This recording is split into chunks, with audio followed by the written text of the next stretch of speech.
Negotiations over a gun safety bill are back on track after hitting some roadblocks in the Senate. Democrats and Republicans had sparred over several elements in the gun bill, including how to close the so-called boyfriend loophole.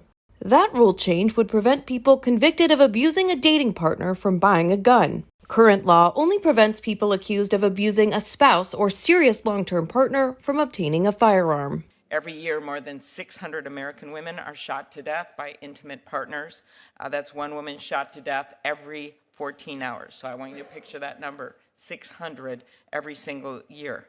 And we know for a fact by looking at the numbers that preventing domestic abusers from buying a gun helps to save lives. Republicans had worried Democrats would define the type of abuse that disqualifies someone from gun ownership too broadly and risk stripping innocent people of their rights.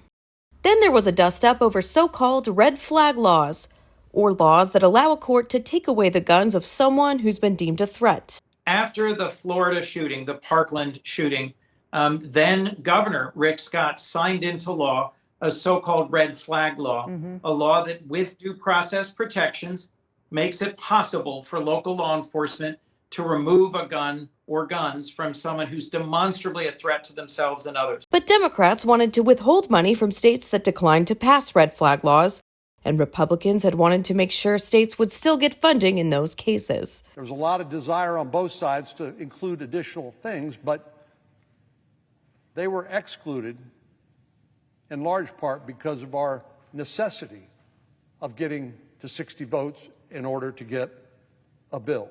The final package is far from complete. Congressional aides are still scrambling to turn their framework into legislative text. I have continued confidence that we can write that framework into text, and we can have that before our colleagues next week.